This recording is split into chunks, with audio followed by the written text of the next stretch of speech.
मथिनि तेइस अध्याय 27 पदनावहाय बुंदों हाय हाय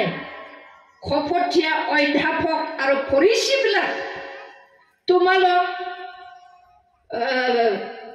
হন্তাপৰ পাত্ৰ কিয়নো তোমালোক বগাকৈ লিপা মৈদামৰ নিচিনা हाय हाय सादुखाय फारिसाइफोर धोरोम लिडारफोर रेभारेन्ड युथ दैदेनग्रा महिला दैदेनग्रा जोंनि गोसोआ माबायदि सादुखाय फारिसाइफोरखौ जिसु ख्रीष्टआ बुंदों नोंसोरो गोथै हाखरफोर बायदि साजाय फबजानाय सुनाय फुनफबजानाय नाथाय सिङावहाय गोथै बेगें खानाय सेवनाय मोनामनाय आंनि गोसोआ माबायदि नोंथांनि गोसोआ माबायदि इसोरजों हामजाजानाय जिसु ख्रीष्टनि थाखाय मन्दिर फोथारनानै आङो दोनदोंना जिसु ख्रीष्टनि मन्दिर नोंनि बे अन्तरखौ नोङो फोथारनानै दोननो हादोंना ना जोंलाय सायावल' सि गुफुर गानदों इसोरनि बाथ्रा बुंदों दान होदों मेथाइ खननानै दिन्थिदों आंनि गोसोआबा मा होनो गोथै हाखरजों समान मोनामनाय सोरखौबा नायनो हायै सोरनिखौबा मेगन सानाय सोरनिबा गथ'आ मोजां जाबाय फरिखाया एखे टप नाम्बार मोनबाय गोसोआ खेंखुद मोनबाय मगन साबाय इसोरनि सिगाङाव गौरब अहंकार मेगन गोसा मिसा बाथ्रा बुंग्रा नयथा बुस्थुआ इसोरनि सिगाङाव मुगैजाथावसिनथारनो बिनि थाखायनो आंनि गोसोआव हिंसा दं नामा आंनि गोसोआव मगन सानाय दं नामा आंनि गोसोआव लुबैनाय दं नामा आंनि गोसोथिजों आं नंखाय बुङो नामा बे गेदेर बाथ्रा हाय हाय फकटिया अध्यापक आरो फरिसीবিলাক তোমালোক হন্তাপৰ পাত্ৰ दिन्थिफ्लाग्राफोर नोंसोरो सावनिसो पात्र दिन्थिफ्लादोंल' फोरबो गुसुथिजोंल' होनदों हालेलुया हसाना गुसुथिजोंल' होनदों किन्तु गोसोआ मा जिसुआ जायगा मोनदोंना थानो हादोंना पबित्र आत्मा महरै जिसुआ जोंनि अन्तराव दङना जुदि जों दिन्थिफ्लादोंल'ब्ला जोङो इसोरनि महिमाखौ नुनो मोननाय नङा बोलोखौ नुनो मोननाय नङा बिनि बोरखौ जोङो मोननाय नङा जोङो गोजोननायखौ मोननाय नङा जोङो रंजानायखौ मोननाय नङा जोंनि गथ'फोरनि सायाव इसोरनि बोरखौ जोङो नुनो मोननाय नङा बेनि थाखायनो बिमाफोर जोंने थुलुंगा होग्राफ्रा बिथांमोना बुंलांगासिनो दं बिमाया गाव गावनि गथ'नि थाखाय सिन्था खालामो मसीनि बिमाया खुनुरुखुमब्लाबो मसीखौ बासायनो थाखाय 3 माससिम सिखोमानानै दोनदोंमोन मानो इसोरखौ फोथायनायखाय आंनि इसोरा बोलोगोरा बियो आंनि गथ'खौ बासायगोन बे फोथायनायजों बियो मसीखौ सिखोमानानै दोनदोंमोन नंमारगौयैनो बिनि फोथायनायजों इसोरा मावफुंबाय दिनै जोङो बेयाव जेसेबां मानि बिमाफोर दं जोंनि बे गथ'फोरखौ थैनायनिफ्राय परम राजाजों दानस'जानांगौनिफ्राय ना ड्राग्सनिफ्राय जुवानिफ्राय थासनिफ्राय गाज्रि संगतिनिफ्राय जोङो बासायनांगौआ जों बिमा बिफाफ्रा बायराव थायो सानफा मानि न'नि नांगौनि थाखाय सोरबा बिजनेस सोरबा खेथि बाथि बिमाया गथ'खौ गोरबोआव लायो जोनोम होयो आहार दौवो फेदेरनो सानफा मानि बिमाया गथ'आ बिमाजों थायो दहाय बुंदोंमोन बोसोरथाम बोसोरब्रैसिम सिगाङावलाय 5-6 बोसोरसिमा बिमाफ्रा गथ'फ्रा बिमाफोरजों थायोमोन मानोना 7 बोसोर जाब्ला 6 बोसोर जाब्लासो स्कुलाव हाबोमोन दिनै गाबोन 3 बोसोर 4 बोसोरावनो गथ'फ्रा स्कुलाव थाङो बेनि थाखायनो खमसे खमब्लाबो 3 बोसोरसिमा बिमाजों गथ'फ्रा थायो बे गथ'फोरखौ बासायनो थाखाय ड्राग्सनिफ्राय शयताननि आखाइनिफ्राय संसारनि लुबैनाय रंजानाय बेबिचार थास जुवा जौनिफ्राय गाज्रि लोगोफोरनिफ्राय बासायनो थाखाय नों बिमाया आं बिमाया जोङो मा मावदों जिसु ख्रिस्टआ बुंदोंमोन लुकनि टेक्स्ट बायदि 28 पदनाव जोङो मैयाबो खोनाबाय हे जेरुसालेमनि हिनजावसाफोर आंनि थाखाय दागाब गावनि थाखाय गाबदो बिसाफोरनि थाखाय जोङो गाबदों गोबां बिमाफ्रा गाबहरनो सासे बिमाया हरनि एखे अखानायसै नायसै 4टा 4:30ब्ला आंखौ फन खालामो सासे बिमाया सानसेखालि 5टायाव आंखौ फन खालामदों फुङाव माबोरै प्रार्थना खालामदों फन खालामदों गाबबाय 5टायाव फन खालामनाया बुंदोंमोन आब' आंनि सासेल' फिसा हौवा इसोरनि मावग्रा दे सासेल' फिसा हौवा किन्तु आङो पुलिसनो दासो हरनांबाय मानो ड्राग्स जायो बुजायबोबाय रिहाब सेन्टाराव दोनबोबाय लाबोयो आरो जाफिनो न'खराव अयथासार साइस्थ'आ गाज्रि जालांबाय दोनबाय थायोब्ला थाबनो थैगोन बिमा बिफाया गावनि जोनोम होनाय बिसाखौ गावनो फबनांगोन बेनि थाखायनो पुलिसनो हरबाय होनना खोन्थादों जेब्ला बिमाया बिफाया पुलिसनो हरदों फिसाज्ला दुखुजों बुंदों आयै आंखौ मानो पुलिसनो हरखो आं न'आवनो मोजां जागौमोन होननानै खेबसे जे बुङो मोजां जाया मानो हाया बोलो गैया ड्राग्सआ मोदोमथेबाय जौआ मोदोमथेबाय जायाब्लानो हाले फाग्ला बायदि जायो बेबायदि बिसाफोरखौ सोर बासायगोन सासे बिमाया फन खालामदोंमोन बियो बुंदोंमोन आंनि गथ'आ न'आवनि गेसआनो खावनानै फानबाय आबौ मानो ड्राग्स बायनानै जानो न'आव जाना दं मबाइल खुनुरुखुम दखान होनानै बायना होदोंमोन बेखौबो ड्राग्स जानो थाखाय बन्दक होबाय बिसाफोरनि थाखाय जों गाबदों नाथाय जिसुआ बुंदों गावनि थाखाय गाब जोङो जिसु ख्रिस्ट'जों माबायदि सोमोन्दो दं जोंनि गोसोआ खालाय गोनां ने जोंनि गोसोआ आखाइया जिनिद गोनां ने जोङो जोंनि गोसोखौ फोथारनो हाबाय ने लुबैनायखौ नागारनो हाबाय ने हिंसाखौ नागारनो हाबाय ने क्षमा होनो हायै राग जोंनायखौ नागारनो हाबाय ने दुगा देलायस्रांनायखौ नागारनो हाबाय ने बेबिचारनि गाज्रि साननायखौ नागारनो हादों ने सोरखौबा नायनो हायै दुसिनाय खोथाखौ जोङो नागारनो हादों ने गाव गावनि थाखाय गाबग्रोदो नायगिरग्रोदो गावखौ गितमालानि 51 नम्बरावहाय जोङो नुनो मोनो दायुद राजा 5 पदनावहाय बुंदों 4 पदनाव बुंदों आङो इसोर आफा नोंनि सिगाङाव मुगाय जाथाव खामानिखौनो मावबाय पापखौनो मावबाय मानो आं पाप मावदों मानोना आं आइनि गोरबोआवनो पापजोंनो स्थिति जादों आइनि गोरबोनिफ्राय आं पापजोंनो जोनोम मोनदों बेनि थाखायनो आं पाप मावदों जोंनि गथ'फ्रा नष्ट जादों बिसोरनि थाखाय जों गाबदों जोंहा माबा दस दं नामा बेखौ जों नायगिरग्रोनि ने गावनि थाखाय जोङो नायगिरग्रोनि दाहा बिजाबनि 5 अध्याय 7 पदनाव माखासे जोहोलाव सिख्लाफ्रा गाबख्रावदों जोङो बर' जाथिफोरनि लेंबैनांबाय बर' जाथिफ्रासो जोंखौ सासन खालामबाय दं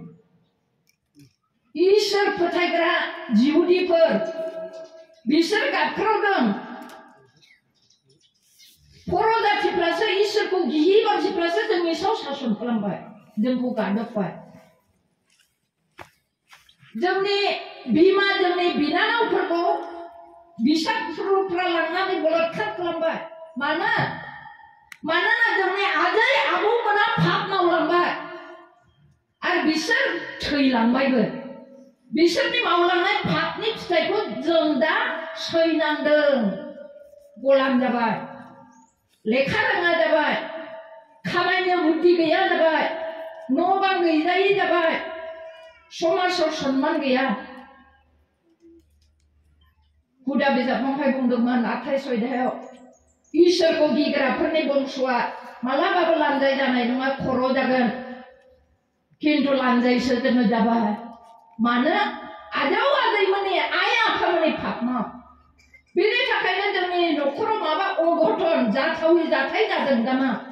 जोङो जोंनि गथ'फोरनि थाखाय मेगन मोदै हुगारदों नामा दिनै आं बेखौनो जोंनि बे कनफारेन्सनि गेजेरजों गावखौ नायफामनि दे बिफाफ्राबो बिमाफ्राबो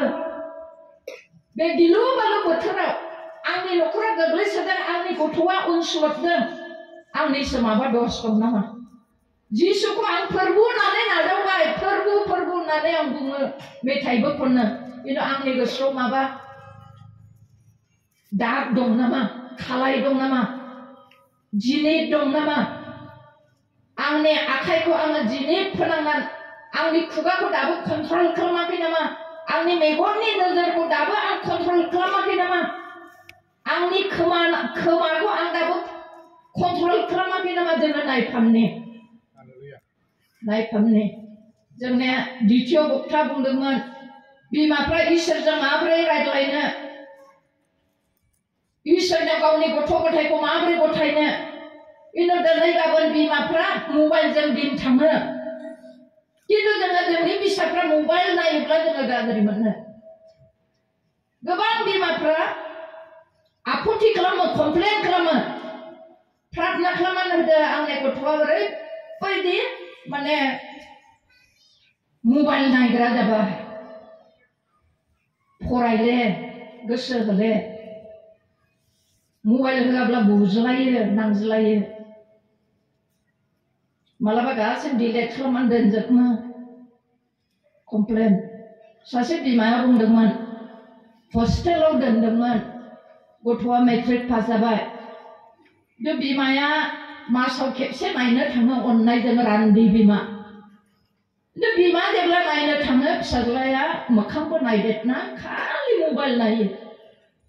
दुखु गोनां बाथ्रा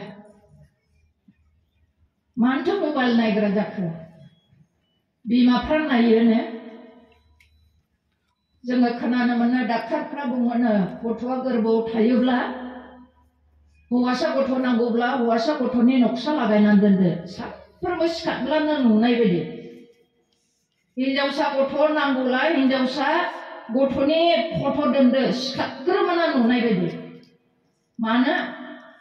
बिमाया गोरबोआव गथ' थानाय समाव जिखौ नायगोन बे गथ'नियाव हाबहैगोन ना बिदिब्ला गथ'आ जे मबाइल नायसोग्रा जादों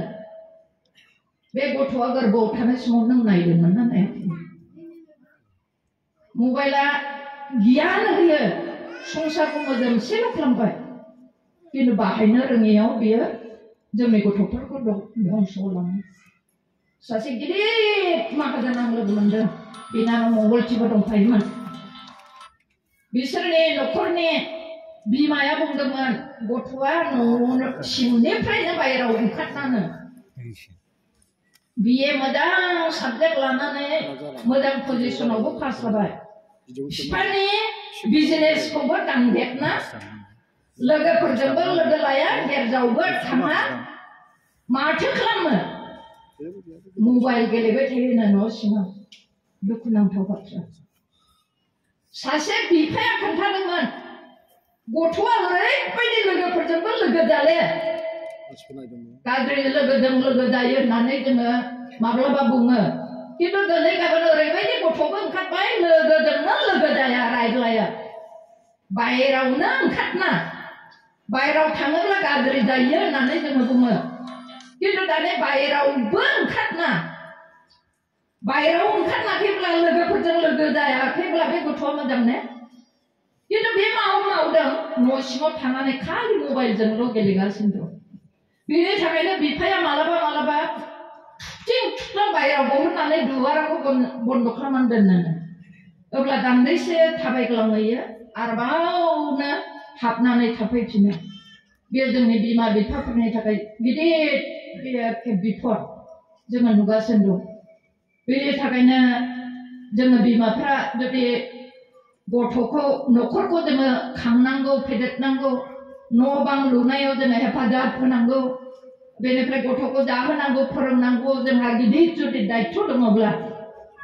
दङब्ला जोङो सिगाङाव गावखौ नायफामनि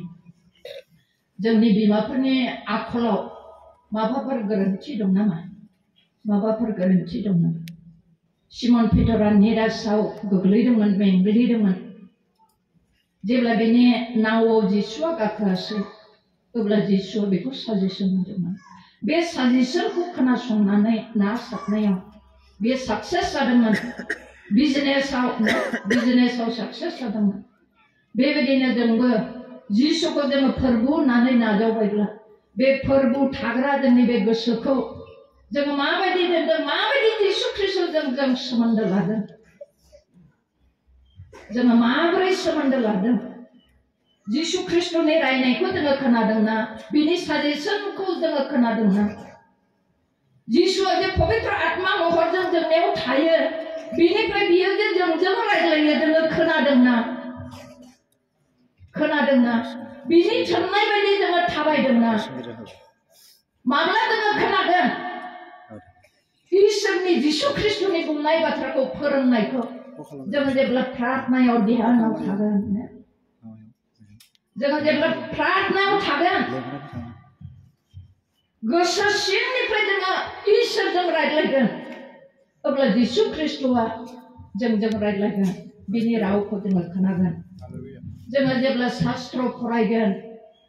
बे शास्त्रनि बाथ्रानि गेजेरजों इसोरा जोंजों रायज्लायगोन जोंनो बुद्धि होगोन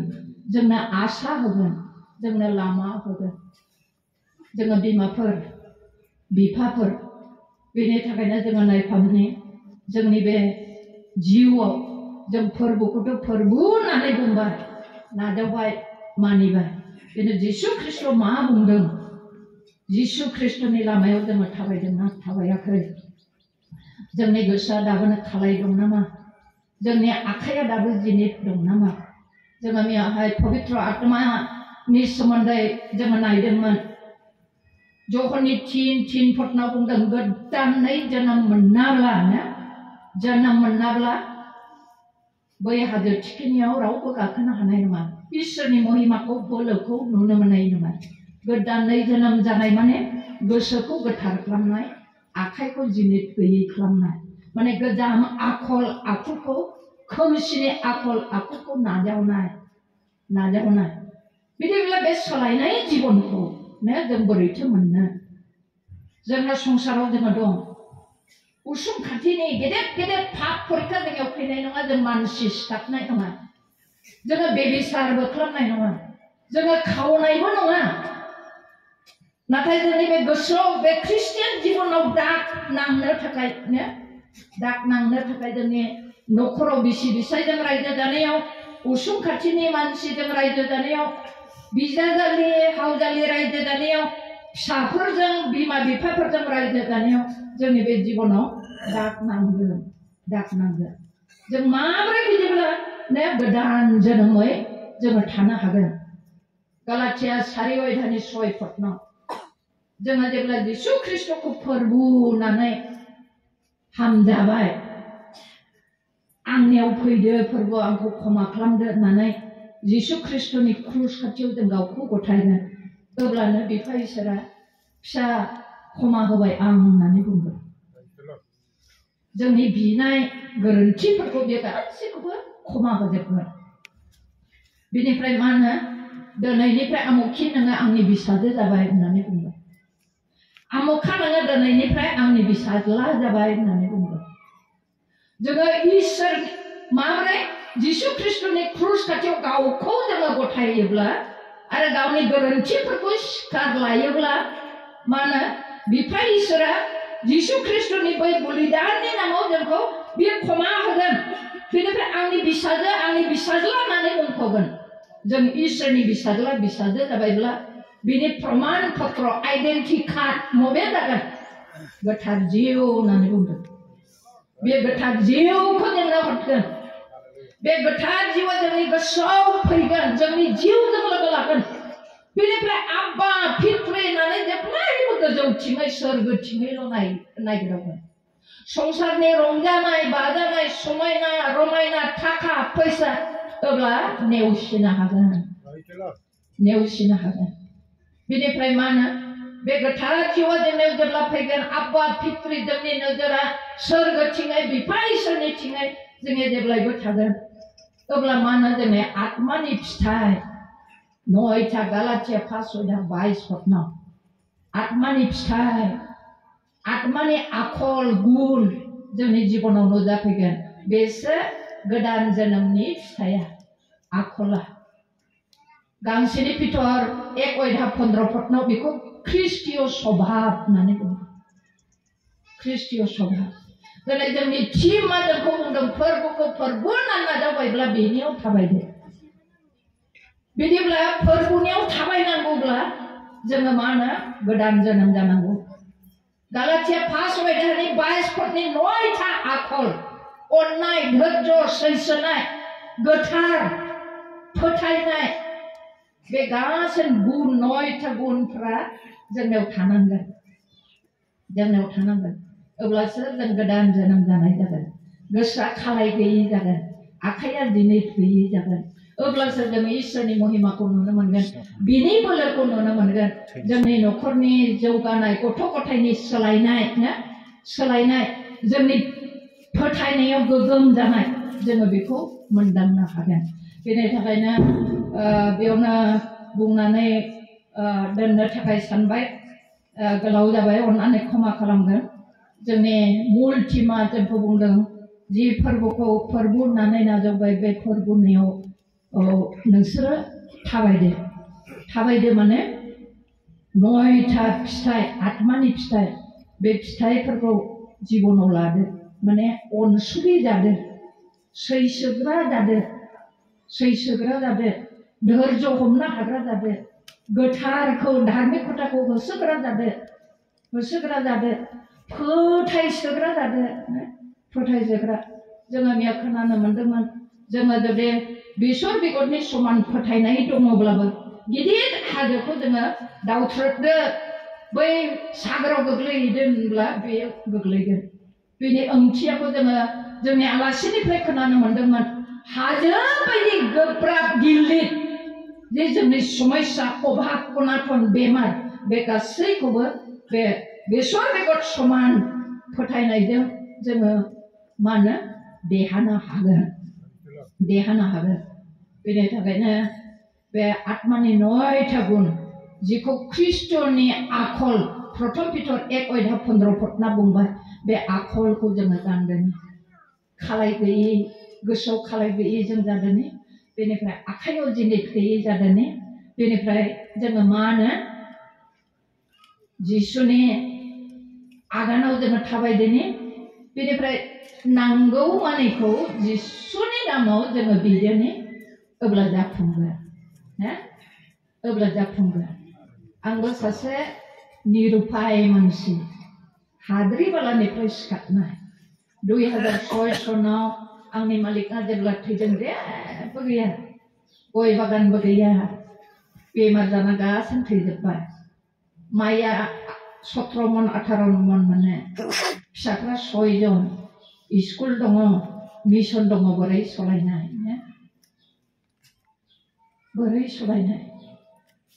आंबो आंनि आश्रय सोरनियाव लाबावगोन एकमात्र जिसुआल' आंखौ आश्रय होनो हागौ बे जिसु ख्रिस्टखौ आंनि धातुवार हिसाबै आङो आंनि गोसोआव जायगा होबाय आरो बेनि बुंनाय बायदि आं थाबायबोनो नाजाबाय बेनि थाखायनो इसोरनि गेदेर देरहानाय आंनि जिबनाव आं मोनदांनो हाबाय नोंथांमोनाबो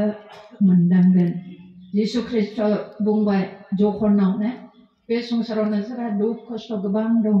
समस्या दं किन्तु दागि आं देरहाबाय नोंसोरबो देरहागोन बेनि थाखायनो फैदो